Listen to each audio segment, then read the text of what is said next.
Bueno, vamos a empezar la sesión, que hoy probablemente se oirá mal porque hablo mal, tengo la voz muy mal, así que os pido disculpas. Vamos a ver desde donde nos quedamos el otro día, que eran los dos tipos de condicionamiento clásico. ¿Se oye bien? Pues yo hablo mal. Los dos tipos de condicionamiento clásico, que eran excitatorio e inhibitorio, digamos que el excitatorio consistía en una señal válida que señalaba la ocurrencia del estímulo incondicional, mientras que el inhibitorio era una señal que señalaba la ausencia del estímulo incondicional. Dijimos que era de sentido contrario, que tenía que haber un aprendizaje excitatorio para que el inhibitorio se pudiera dar. Y vimos que había varios modelos para inducirlo y para comprobarlo.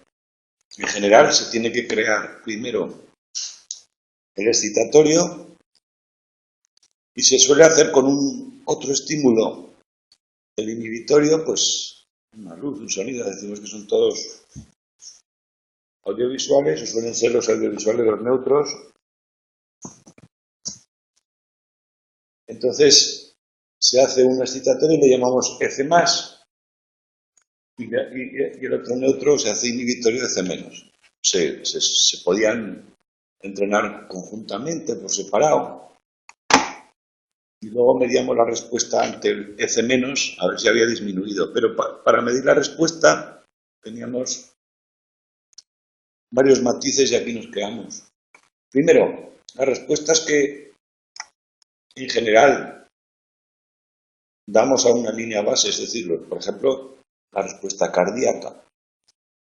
Y cuando estamos en determinados estados emocionales o estamos preparados para hacer algo, aumenta o disminuye bajo la línea base, pues podemos medir directamente si ha habido un efecto inhibitorio. Por ejemplo, si yo tengo miedo, mi respuesta cardíaca aumenta. Cuando estoy más relajado, disminuye por debajo de la línea base. Bueno, pues ese tipo de respuestas se llaman bidireccionales y no hay problema para medirlas, pero de estas hay pocas. En general, las respuestas son con un hacer-no hacer o disminuir la frecuencia de lo que hacemos, es decir, que no hay un sitio donde comparar. Teníamos dos métodos para las respuestas que no son bidireccionales, que son la mayoría, y son los que vamos a ver hoy. El primero, la prueba de estímulo compuesto. La lógica es fácil. La lógica es fácil. Si un estímulo es inhibitorio y su efecto es contrario al excitatorio, cuando los mezcle, la respuesta habitual al excitatorio disminuirá, porque el otro la contrarrestará. Por eso llamamos estímulo compuesto. Cuando los ponga juntos, habrá un efecto de atenuación. Claro, si una luz me indica que va a haber comida, pero a la vez hay un sonido que me indica que no va a haber comida, la salivación no será la misma que estuviera la luz sola. Esa es la lógica. El experimento tipo que ven, yo aquí he desglosado, no sé si está más claro en el libro que aquí, pero yo he hecho un esquema que a lo mejor os sirve. Mirad. Al grupo I le llamamos al grupo inhibitorio y al grupo R el grupo al azar, R de random. En la fase previa lo que hacemos es que al grupo inhibitorio le enseñamos lo que queremos que el sonido, en este caso, indique la descarga y que la luz indique la no descarga. Es decir, en los ensayos que vamos a hacer, cuando aparece la luz hay un periodo que no hay descarga y cuando aparece el sonido hay descarga con una alta probabilidad. El grupo control lo llamamos random porque la luz aparecerá al azar, el mismo número de veces que en el otro grupo, pero no va a estar emparejada con la no descarga, sino al azar. Y el sonido, el de C+, aparece asociado con la descarga igualmente. Por lo tanto, en esta fase esperamos que ambos grupos aprendan que el sonido predice la descarga, pero esperamos que un grupo aprenda que la luz predice la no descarga, es decir, inhibitoria, y el otro no aprenda nada de la luz. No le sirva de mucho.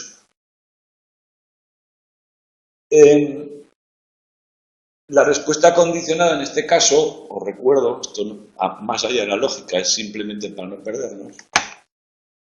En este caso, como es una descarga, es una respuesta emocional condicionada. Lo que esperamos es que el animal, si siente miedo, deje de responder. Eso es mucho miedo, mucho condicionamiento. Si el sonido es muy efectivo, el animal deja de responder.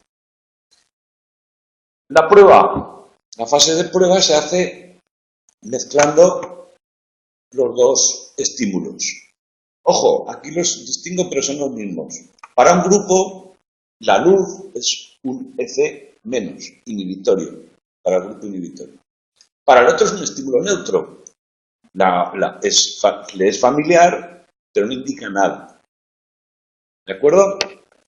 Entonces, en la fase de prueba lo sometemos al estímulo compuesto, los dos juntos. ¿Cuál es el resultado? El resultado es que el grupo inhibitorio pierde el miedo y vuelve a responder. Aumenta la tasa. No vuelve al nivel inicial, pero aumenta la tasa. De hecho, en el gráfico que tenéis ahí, en la página 81,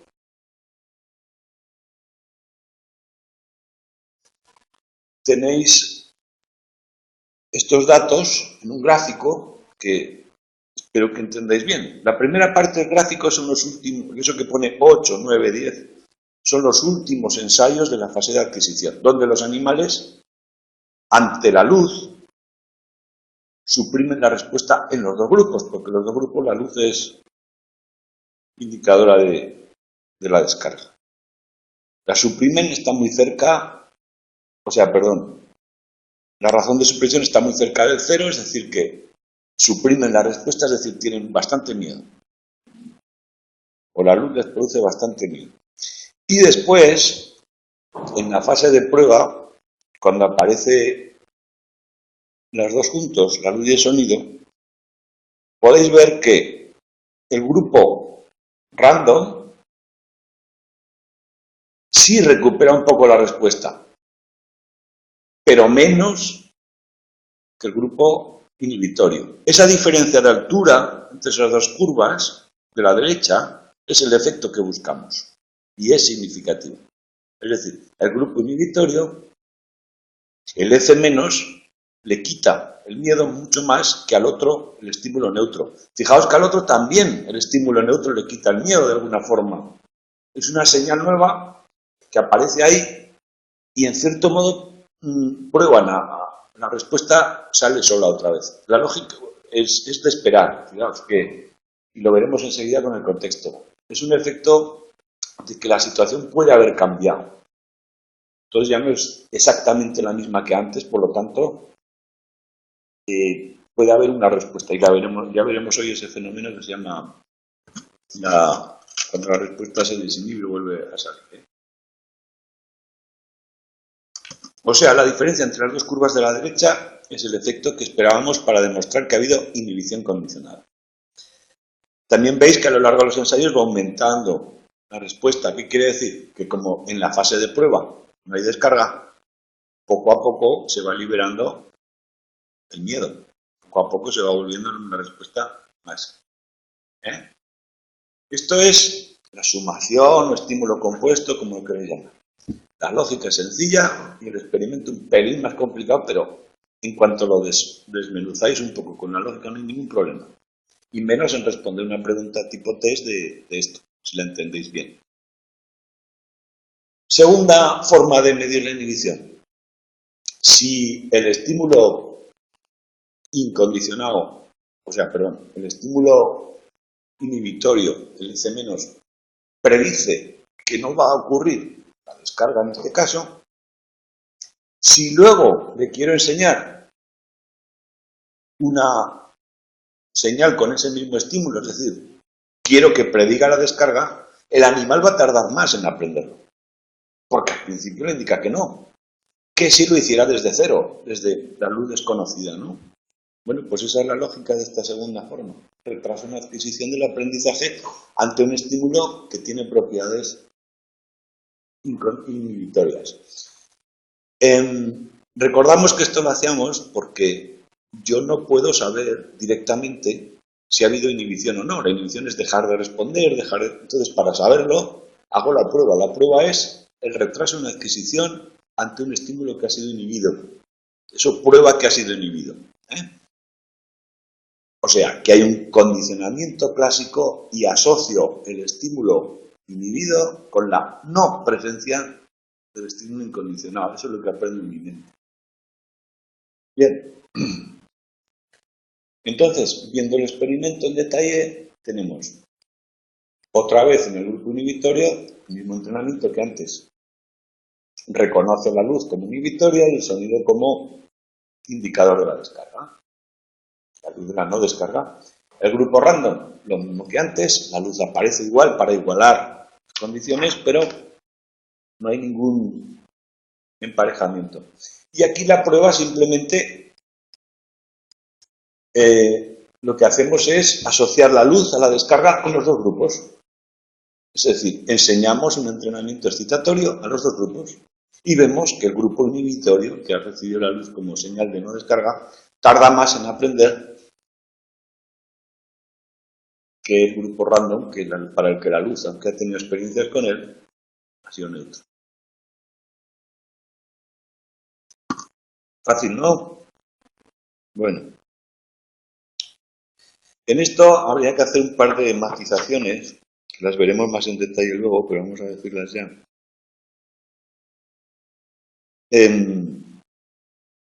A veces, el mero hecho de tener experiencias con un estímulo, o sea, que no sea muy conocido la luz o el sonido, el estímulo neutro, si nos es muy conocido, a veces también causa un retraso en la adquisición,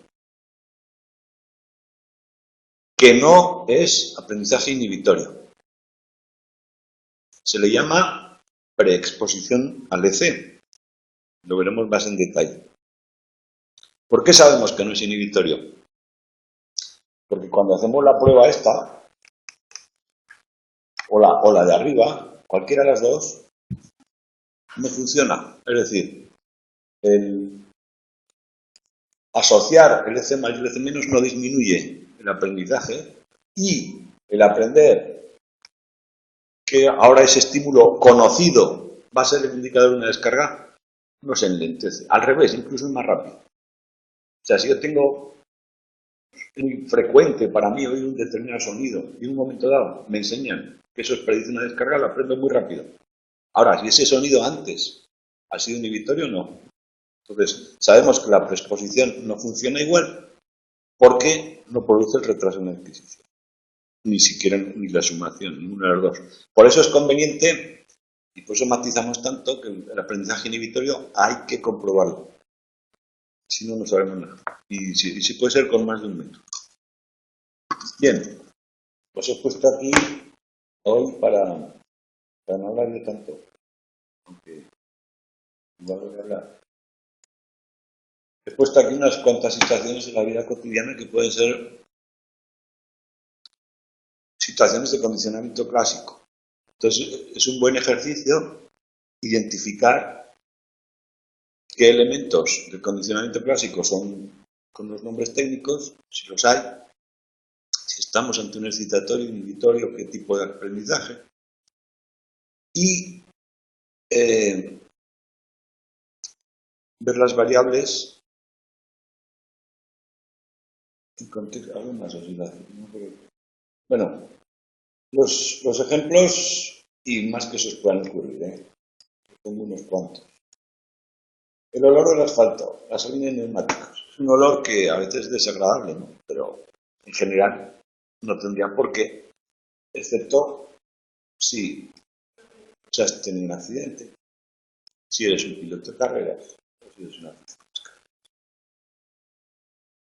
Una sensación que produciría. El team de la escuela, el sistema de turnos de correos o de cualquier fila, el WhatsApp, es un estímulo neutro. ¿Qué efectos tiene? Bueno, pues alguna de estas os voy a preguntar yo ahora. ¿Vale? Por ejemplo, esta la veremos enseguida, una de las drogas veremos ahora. Esta, os voy a preguntar. Un bebé, cuando está solo, me parece un extraño, se pone a llorar, se pone nervioso, se esconde. Cuando está su mamá, lo tiene en brazos, no hace eso. ¿Cuál es el estímulo incondicional? ¿Cuál es la respuesta incondicionada? ¿Cuál es el condicionado? Si hay una situación de condicionamiento clásico, yo estimo que en todas las hay, pero a lo mejor me decís que no. Bueno, os lo dejo pensando, vais respondiendo. ¿Recordáis, no? Un bebé que cuando está con su mamá no tiene miedo a los extraños, o no tanto. Que cuando está solo, reacciona.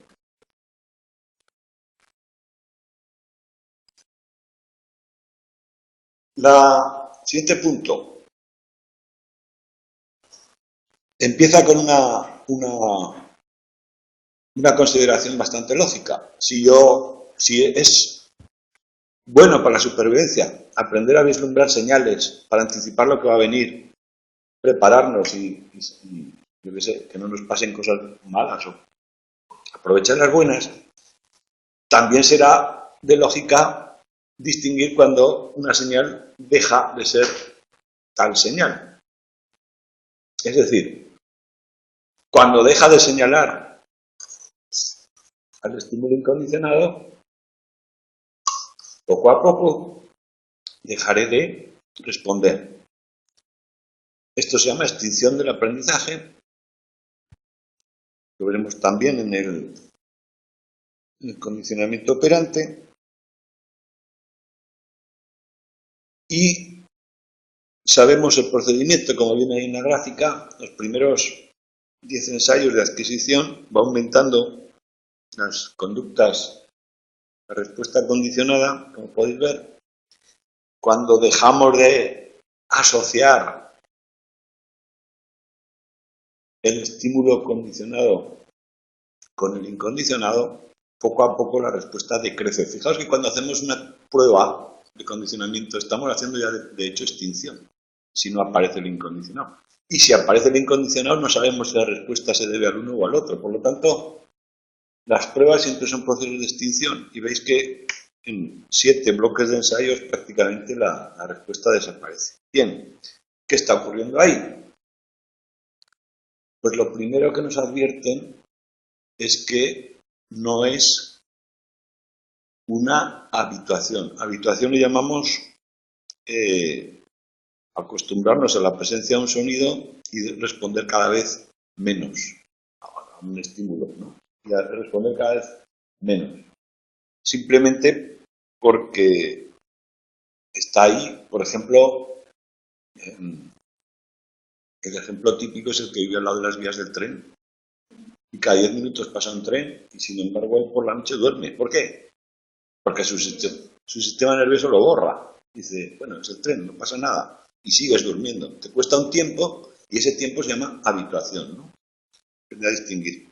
Bien, eso no es una respuesta de extinción, la habituación, porque no se aprendió nada antes, ¿no? No ha habido ninguna asociación, simplemente se está borrando un estímulo del registro porque no molesta. Y es inútil. Tampoco es olvidar la asociación. El olvido se produciría por el mero paso del tiempo, no por la exposición y no respuesta, ¿no?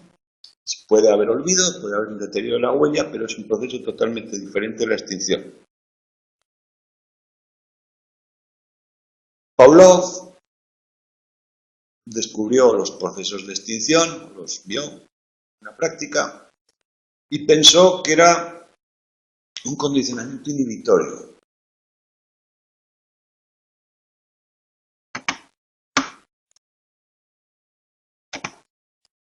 He puesto aquí que no.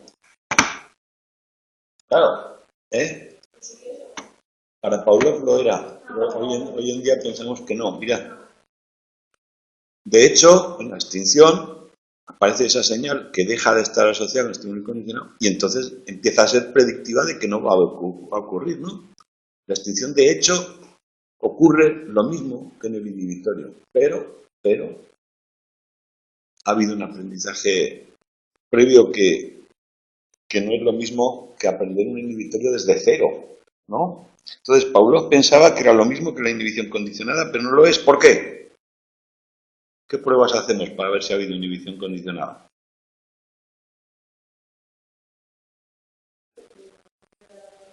De sumación, es decir, ese estímulo que estamos extinguiendo, la famosa luz que predice la descarga, ya está medio extinguida o bastante extinguida, se supone que ha habido algo inhibitorio. Venga, pues la asociamos con uno excitatorio que sí predice la descarga, ¿no? Lo que sea que hayamos entrenado. Un sonido nuevo, otra luz diferente. Y los ponemos juntos.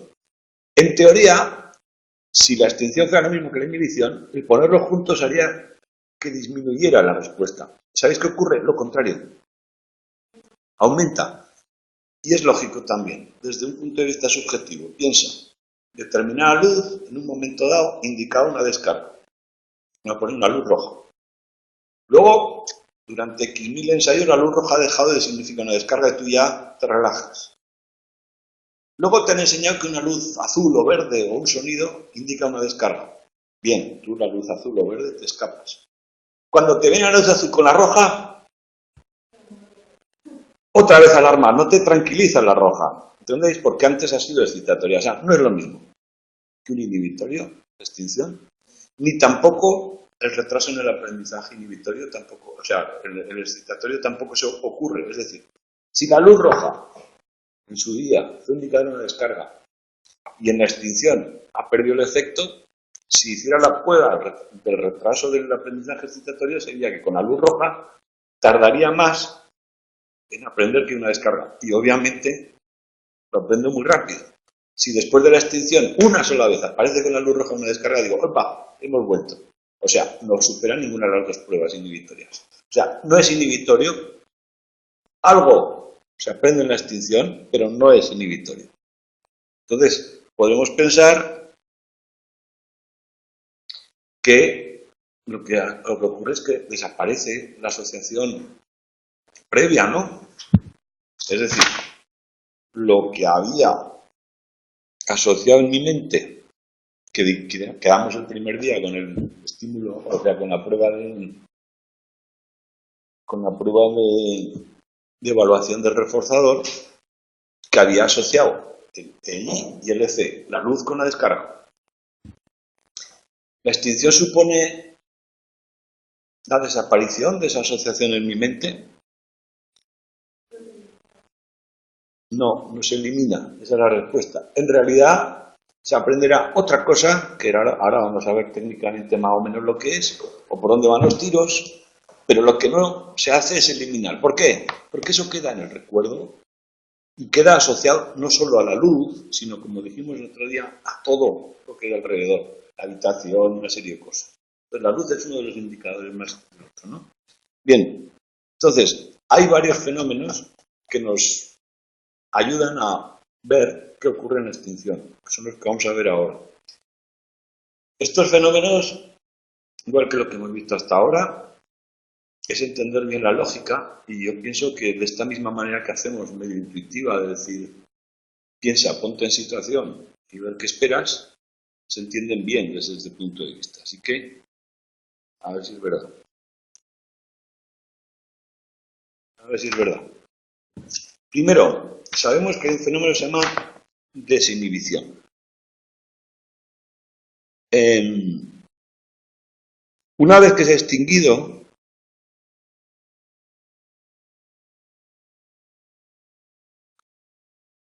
la respuesta condicionada, la parálisis por miedo, lo que sea,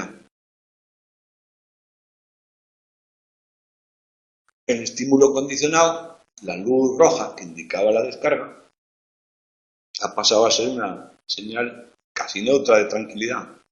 Pero ¿qué ocurre si aparece otro estímulo nuevo, totalmente neutro también, pero nuevo, en ese escenario? Sea la luz roja con un sonido, sea la luz roja con otra luz. La desinhibición es el fenómeno por el cual, en cuanto aparece un estímulo neutro, se vuelve a ejecutar la respuesta condicionada de miedo. Es como que ese nuevo estímulo dice, cuidado, sorpresa, la situación y no ha pasado nada. Algo ha cambiado en el ambiente, eso nos pone en guardia y volvemos a recuperar la respuesta anterior. Por lo tanto, no se debe olvidar. O no del todo. O sea, desinhibición, nuevo estímulo neutro junto al EC. Recordarlo. En todos los casos estos, lo que ocurre es que se recupera la respuesta previa, aprendida. Segundo, la recuperación espontánea.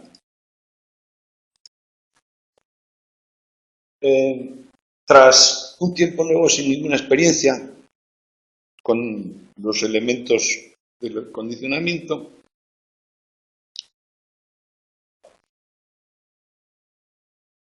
aparece el estímulo condicionado y otra vez hay un repunte de la respuesta. Otra vez nos imaginamos, he hecho X mil ensayos con la luz roja y la descarga, luego X mil ensayos con la luz roja sola, luego pasa un tiempo, mucho tiempo, sin ninguna experiencia, y de repente aparece la luz roja. Lo primero no es la tranquilidad, la primera vez es una recuperación espontánea. ¿Ves que también es de esperar, no? Bueno, pues eso ocurre. Es una especie de recuperación por el paso del tiempo, ¿no? Como que si, es como si se borrara lo que hemos aprendido en la extinción, porque pasa el tiempo y se diluye. O sea, recuperación espontánea asociada al tiempo. Ocurre, bueno, aquí he puesto condicionamiento instrumental, la verdad es que todo esto también ocurre en el instrumental, ¿ya? Nos va a servir bastante. Renovación. Mira, el año pasado, en el trabajo práctico, se leía un artículo sobre exactamente, lo pone aquí. Bueno, el libro sí lo pone. De Button y King. El año pasado les hicieron leer un artículo de Button y King que iba sobre esto, sobre la renovación. Y el esquema sería, tema muy general, sería este. El A, B, C son contextos, diferentes jaulas, con diferentes colores, olores, o sea, las preparaban para que fueran lugares totalmente diferenciables por el animal, ¿no? Esto que pone al principio es una cosa que se hace en todo experimento. Entrenamiento al comedero. El animal, en este caso era operante, pero da igual, ya veréis que la lógica es la misma. El animal tiene que acostumbrarse al entorno que hay ahí, ¿no? Entonces, ¿qué ocurría? Que durante la fase de adquisición en un contexto, la extinción en otro, y luego la prueba o bien se hacía en el contexto original, o bien en el contexto de extinción, o bien en un contexto tercero. ¿De acuerdo? Ese es el esquema. ¿Qué ocurre? Pues, a ver, yo he aprendido en una habitación a que la luz roja indica una descarga. Luego me pasa a una habitación totalmente discernible, la B, y ahí la luz roja es tranquilidad. No pasa nada. Se extingue mi respuesta y luego vuelvo a la A y aparece la luz roja. O bien a la B y aparece la luz roja, o bien a la C y aparece la luz roja. ¿Qué pasará? Si vuelvo a la A, que es donde había aprendido, probablemente me entre otra vez el miedo. Eso se llama renovación. Ese es el fenómeno.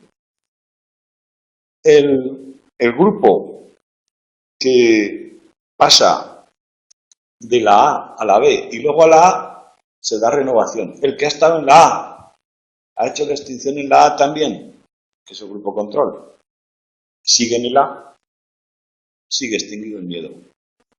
¿De acuerdo?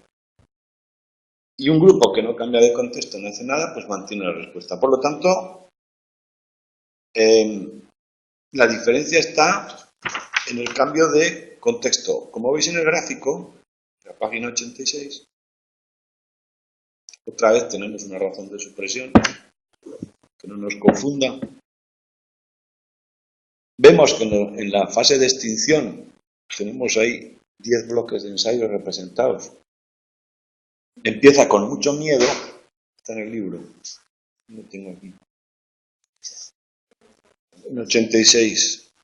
Empezamos con mucho miedo, cerca de 0, y a medida que va avanzando la extinción, es decir, aparece sola la señal, cada vez la razón de supresión es menor, el animal se paraliza menos, es decir, su miedo desaparece. Pasamos a la fase de prueba. Recordáis que uno de los dos grupos está haciendo la extinción en el mismo contexto que aprendió y el otro en uno diferente. Pasamos a la fase de prueba y el que sigue en el mismo contexto, pues sigue, el grupo A sigue sin miedo. Pero el B, que ha vuelto, ha estado en el B haciendo extinción y ha vuelto al A, automáticamente el miedo ha vuelto, que luego desaparece, es decir, va comprobando que sigue estando en extinción, pero al principio vuelve, ¿no? Es lógico, ¿no? Has vuelto donde te castigaron, es decir, el contexto sirve como una clave que también se condiciona, excitatoria o inhibitoriamente. Y a veces la señal que le damos, la luz roja, por sí misma señala algo, pero también es una señal de qué significa el contexto. O al revés, el contexto es una señal de qué significa la luz. Y ese tipo de interacciones es la que hablábamos antes. Nosotros tenemos en cuenta nuestra luz, nuestra descarga, pero todo lo que hay alrededor, en algunos modelos le llaman contexto, también tiene un juego, ¿no? Y esto se demuestra aquí. Pues entonces, el fenómeno de renovación de la respuesta condicionada está asociado al contexto. Cuando la extinción es en un contexto diferente al que se aprendió, al volver al inicial, nuestra respuesta puede repuntar.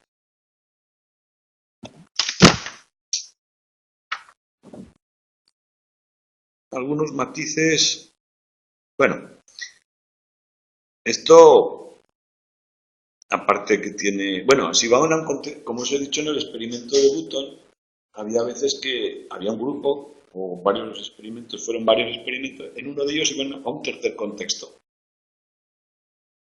Un C, uno nuevo. Bueno, pues hay una pequeña recuperación, ¿no? También. En el grupo que ha cambiado de contexto, cuando va a un contexto nuevo, otra vez vuelve a recuperar el miedo. Un poco. Menos que si vuelve al mismo que aprendió, pero eso de que el contexto sea nuevo, cuidado, nos pone en alarma, ¿no? Un dato matizar en este tipo de experimentos, a matizar un poco. Fijaos que desde la fase de aprendizaje a la distinción hay un cambio de contexto en un grupo y en otro no. Sin embargo, los dos grupos extinguen igual de bien. O han aprendido la respuesta en A, uno la repite en A, pues sí, lo suyo. Pero el otro que lo ha aprendido en A, en B también está extinguida. O sea, perdón, al principio no está, lo contrario, al principio no está extinguida. Lo que yo he aprendido en un contexto A, me lo llevo a otro con facilidad. La luz roja en A significa peligro, en un contexto nuevo en el B, también. Eso es un dato interesante. Porque lo contrario no ocurre. La luz roja, que en B significaba tranquilidad, al volver a A no se traslada. Es decir, el excitatorio se traslada fácilmente de un contexto a otro, pero el de extinción no. Y es importante para planificar muchos de los entrenamientos que se basan en el condicionamiento clásico. Sobre todo cuando hablemos de la habituación a las drogas, que hablaremos ahora al final del tema. ¿Bien?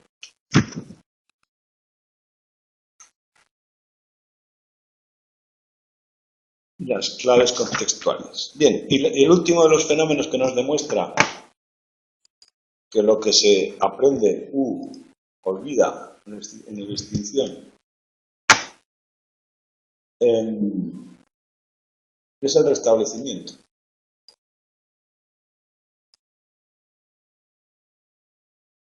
Esto es lo que me comentaba anterior.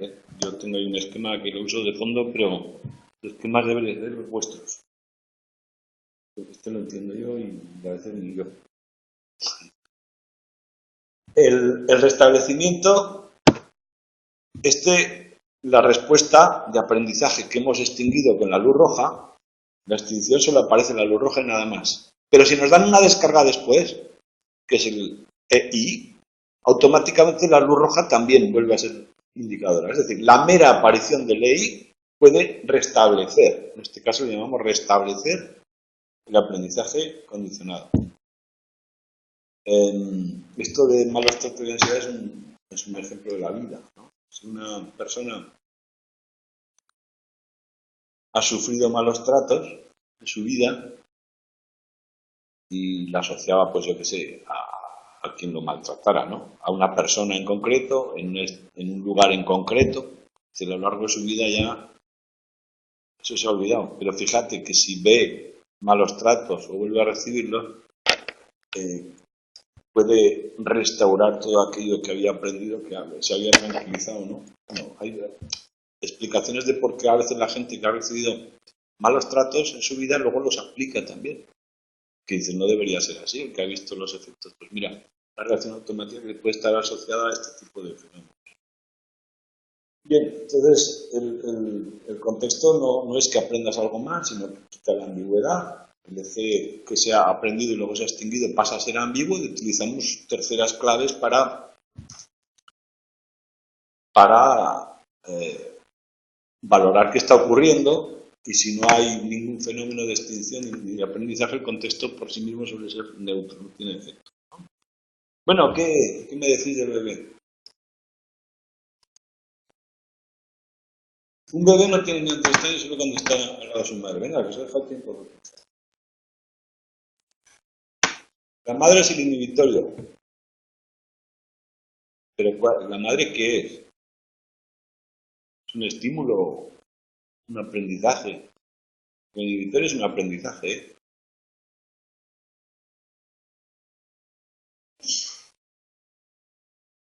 Estímulo, muy bien. La madre es un estímulo. Vamos bien. ¿Incondicionado o condicionado?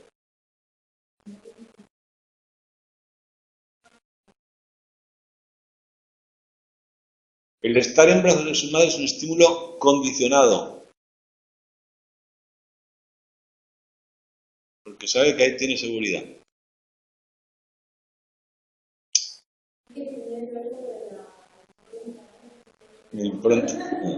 No, a ver, venimos preparados para el apego, para juntarnos, para llorar, en fin. Esto de un bebé no tiene miedo ante los extraños solo cuando está al lado de su madre. Tu respuesta está bien pensada, la que habéis dicho de inhibitorio, porque lo que está ocurriendo es que si un extraño alguna vez me ha producido algún peligro o mi cuerpo está preparado para responder a un extraño ante un peligro, el extraño para mí es un estímulo incondicionado, porque de alguna manera hay peligro. Entonces, la madre, que en principio puede ser cualquiera que te cuide, no tiene ningún valor en sí, pero el miedo a los extraños sí. Entonces, la presencia de la madre siempre se ha asociado a comida, calor, lo que sea, ¿no? Reduce esa ansiedad. Entonces, desde ese punto de vista está muy bien analizado. El estímulo condicionado inhibitorio es la madre. La reacción incondicionada es el miedo ante los extraños. Los extraños son los estímulos incondicionados y la madre es un condicionado negativo. Claro, aquí asumimos que el niño tiene un aprendizaje con los extraños, o bien que lo trae de fábrica, digamos, ¿no? El aprendizaje entre los extraños, el por si acaso. ¿De acuerdo? También podríamos pensar otro punto de vista, que veáis que esto no se trata de nadie normal, ¿eh? Depende de los supuestos que hagamos. Si el niño no sabe nada de la madre y cuando tiene hambre aparece la madre y deja de tener hambre. Cuando tiene frío, aparece la madre y deja de tener frío. Es decir, todas esas circunstancias de su propio cuerpo, que también son estímulos, el dolor, el hambre y todo eso, las alivia la madre, también es un aprendizaje excitatorio. El alivio o la preparación para el alivio, la tranquilidad, se asocia poco a poco con la madre que en principio es neutra. ¿De acuerdo? Entonces, ese contexto contrario hace que la madre tenga un efecto que te tranquiliza ante los extraños. ¿Veis otra forma de verlo? La madre es un estímulo condicionado, la reducción de las necesidades. ¿De acuerdo? Las dos son válidas. Cuando me dices el por qué y cómo se relacionan con nosotros, ¿no? Entonces yo he aprendido que mi madre es una cosa que me cuida, mi madre me tranquiliza. Entonces cualquier lugar que haya ansiedad, la presencia de ella contrarresta. Una forma... Bueno, ya nos vamos a dejar esto lo dejamos para luego, vamos a ver lo que más. Lo que queda del tema son exactamente dos ejemplos. El condicionamiento clásico, que nos ilustran de la importancia que puede tener en la vida real, y también lo que pongo ahí en los ejemplos es una forma de analizar las cosas con estas leyes que hemos aprendido. La primera es de unos pescados que son muy agresivos. Sí, bueno, no son pescados, son peces. Pescados son después. Y lo que hacen aquí es un instinto, una respuesta instintiva del animal es pelear para la reproducción, ¿no? Entre machos en este caso. Y lo que hacen es condicionar la presencia del otro macho con una luz. Nada más que una luz concreta la asocian con la presencia de otro macho, cosa que vuelve agresivo al pez, ¿no? Cuando aparece la luz y otro macho, el animal está mucho más agresivo que si solo aparece el otro macho. O sea, el aprendizaje ha servido para multiplicar la fuerza del instinto. ¿Eh?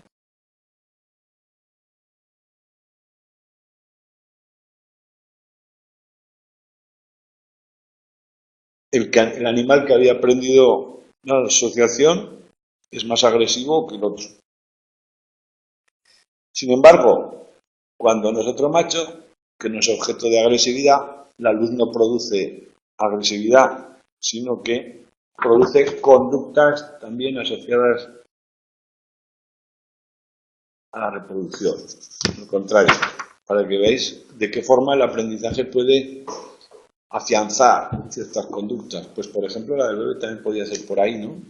La tranquilidad o la... ¿Qué elementos del ambiente me tranquilizan y qué elementos del ambiente me preocupan, ¿no? Y entre las drogas aún es más interesante.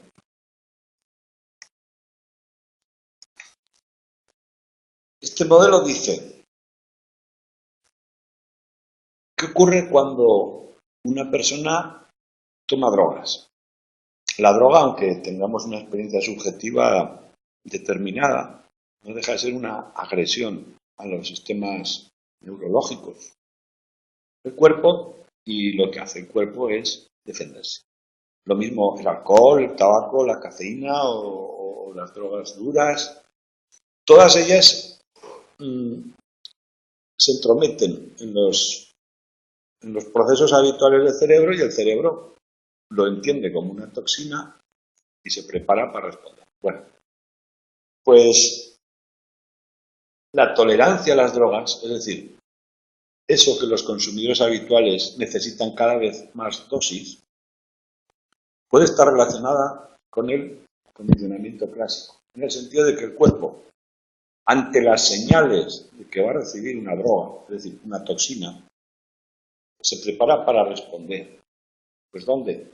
¿Qué son las señales de que va a recibir la droga? Pues las quillas, el lugar donde las toma, el ambiente, los amigos. El cuerpo, el cerebro, dice, cuidado, va a entrar droga, y se prepara para responder. ¿Cómo se prepara? Bloqueando los efectos de la droga de la mejor forma posible. ¿Qué siente subjetivamente el drogadicto? Que le hace menos efecto. El que está bebiendo todos los días y en el mismo lugar su cuerpo dice cuidado, ¿no? Y el alcohol lo bloquea más rápido, más fácil. Eso que dice que uno no está acostumbrado. Bueno, pues la tolerancia sería, desde este punto de vista, un aprendizaje del cuerpo a reaccionar ante los estímulos que señalan que va a llegar la droga y se preparan para ello. Y desde aquí se puede explicar una cuestión bastante trágica. Y es que muchas veces hay sobredosis. Cuando un drogadicto cambia de contexto o de droga o de la forma de administrarse, puede ocurrir que se meta la dosis que se solía meter siempre, pero el cuerpo no esté preparado porque no hay señales de que le va a llegar. Y entonces la reacción puede ser fatal. ¿De acuerdo? Para que veáis de qué manera. Y bueno, y aquí también tiene mucho que ver en lo que hemos hablado antes de los contextos, que no viene aquí, pero si una persona se droga en su barrio y con sus amigos, siempre o casi siempre, y luego va a un centro de rehabilitación y logra controlar el mono allí, lo ha extinguido, ¿no? Vuelve al contexto A, ¿qué ocurre? Otra vez la necesidad con toda la fuerza, esa renovación que hemos dicho antes. O sea, todo esto, tenedlo en cuenta. Y son fenómenos que ocurren, están bastante estudiados, ¿no? Bien, vamos a ver otro.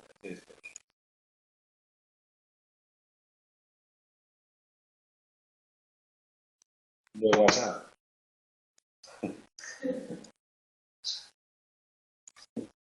¿Qué es el ruido del WhatsApp?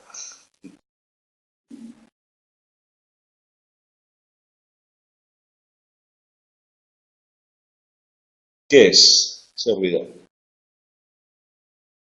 Para la mayoría de nosotros. Un F, ¿correcto? ¿Y cuál es el EI?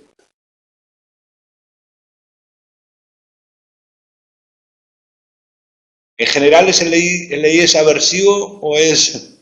En general, a ver, nos avisa el inicio de una conversación, porque siempre le precede. El EI la conversación. ¿Y es aversivo o es apetitivo? Claro, en general es apetitivo, porque no escribimos para fastidiar, pero algunas veces... ¿De acuerdo? ¿Cuántas veces? Claro, todo depende del estado que tú estés o de lo que la historia previa. Si llevas unos días discutiendo con alguien, cada vez que haga el ruido será aversivo, ¿de acuerdo? ¿Veis? Que es fácil de analizar. Obviamente, en este era muy fácil. Bueno, en el primero también. ¿Veis que en el primero he puesto 2 o 3 puntos de vista del mismo EC?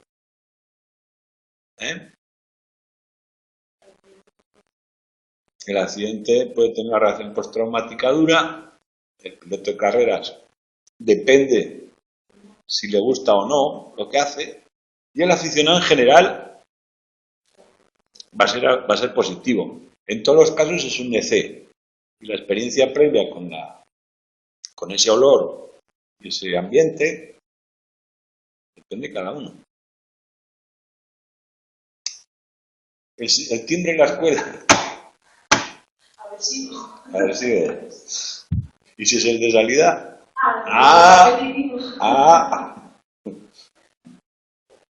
Si es el de salida, es una, no sé, es inhibitorio de seguridad. ¿Veis que todo se puede analizar? Más o menos.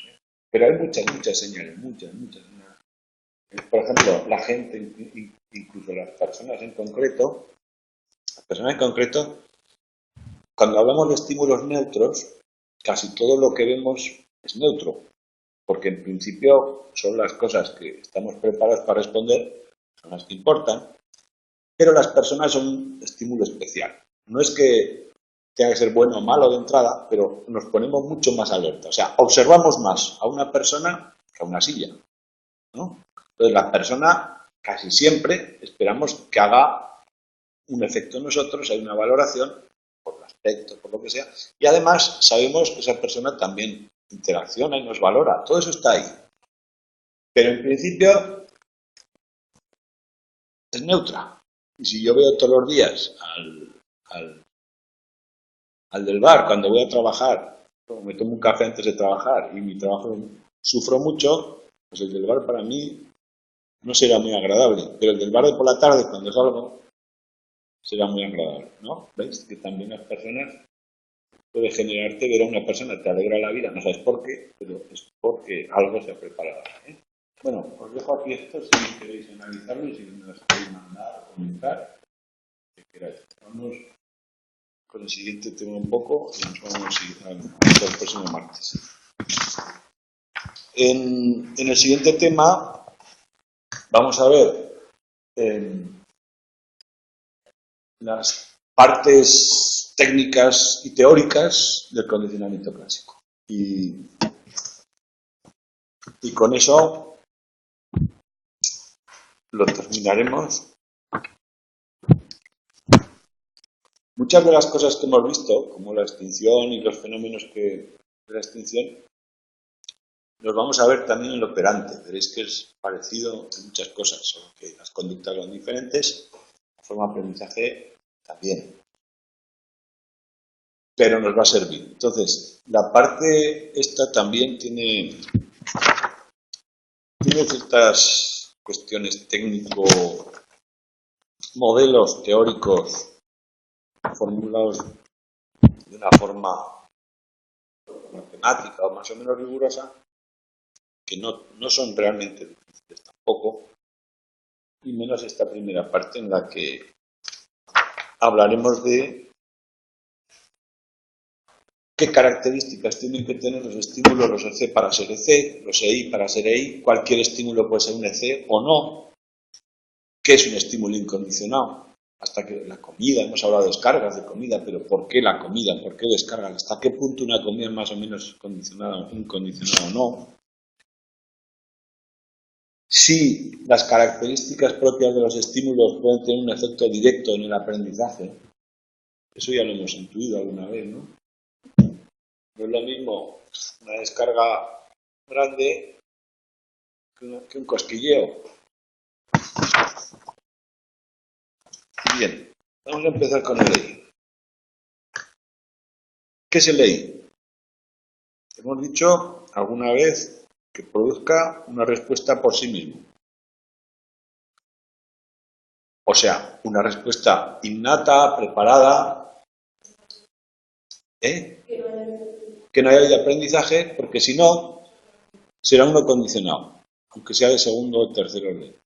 Es simplemente que con un estímulo condicional se puede condicionar otro, ¿no? Cuando empieza, bueno, pues aquí, eso le vamos a llamar, todo estímulo preparado le vamos a llamar que tiene fuerza biológica. ¿Por qué? Porque es importante para mi vida y hay una respuesta automática. A más fuerza biológica, será más fácil condicionar o no. A más me importe, a más importante. Bien, por ahí empieza la teoría pauloniana. Dice, un EI será aquel que tenga alta fuerza biológica. Hemos hablado del condicionamiento aversivo como uno de los casos de condicionamiento más rápido, que no necesita contigüidad temporal. Bueno, y eso se explica por la fuerza biológica. Ahora bien, lo que sabemos hoy en día es que hay muchas características que que se pueden alterar, es decir, que un EI puede ser cualquier otra cosa.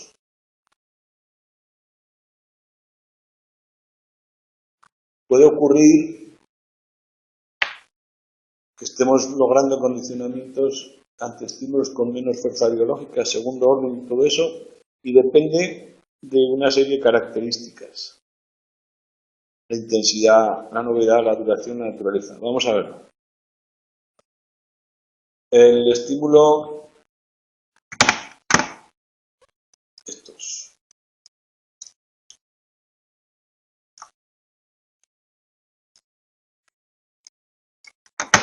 Apuntaremos en detalle lo que vimos en el primer capítulo.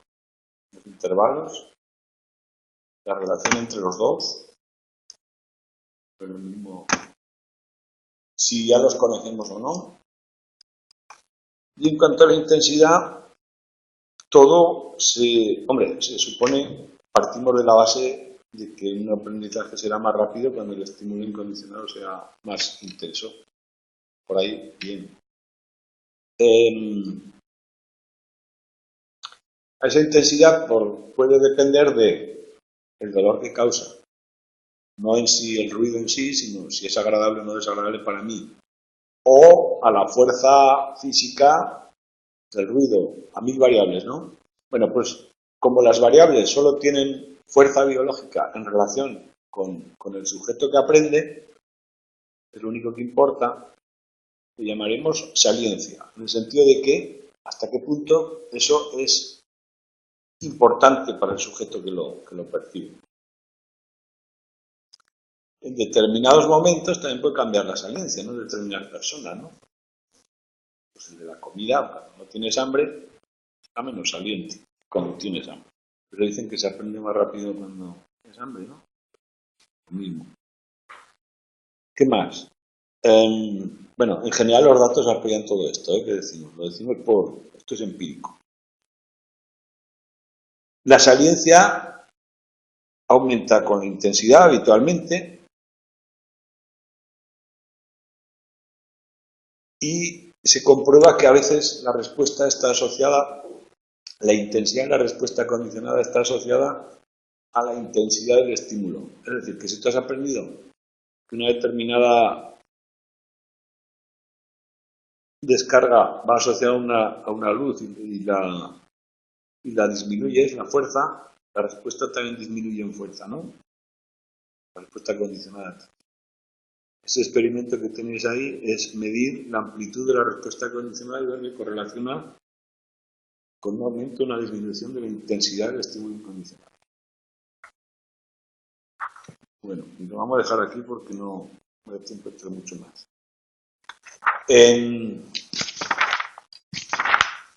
No sé si habéis estudiado mucho o poco, pero